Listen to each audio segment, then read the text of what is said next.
Hi everyone, I'm Dr. Sanjana VP from SIHMSR and you're watching me on SIHMSR channel, and today I'm going to share with you a very short remedy.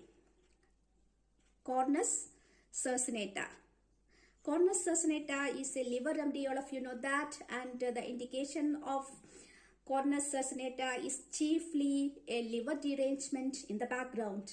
We may use the drug for aphtha, chronic ulcerative stomatitis in people having liver derangement. How can we detect the liver derangement?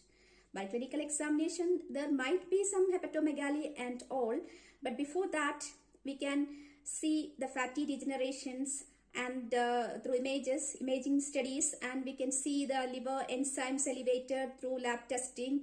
In such people, if we find aphtha and chronic ulcerative stomatitis of mouth or mouth corners, we can prescribe Cornus cercinata.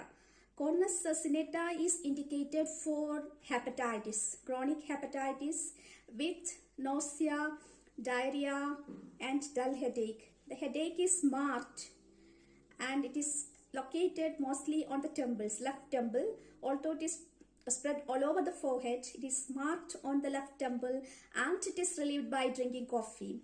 That's the important modality of Cornus cercinata. Most of the complaints of Cornus cercinata is aggravated at night. We can use Cornus cercinata in back ailments also. It's not a deep acting drug like other Polycrest, but it's indicated for back strains, ligament strains, and in some acute cases of herniated disc. But the red line symptom is pain aggravated on bending forward. Whenever the patient bends forward, the pain at lumbar region, lower back, it is aggravated. We can see the same modality in disc herniations also, but it will be more marked on rising from sitting.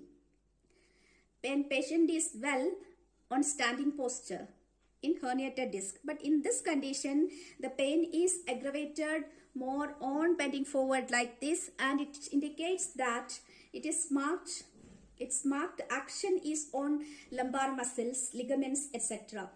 It's indicated for muscle pains, muscle strains and ligament strains. In some acute cases of herniated disc, we can prescribe this remedy upon this modality, but there will be some concomitant symptoms like tremulousness or trembling limbs and weakness. Weakness is marked in the morning hours. We can use this drug in back ailments with these modalities and concomitant symptoms. In degeneration of disc, I don't find this as a useful remedy. For that, we have to go for some Polycrest deep acting drugs. We have to address the miasm behind it, and we have to choose a long acting drug.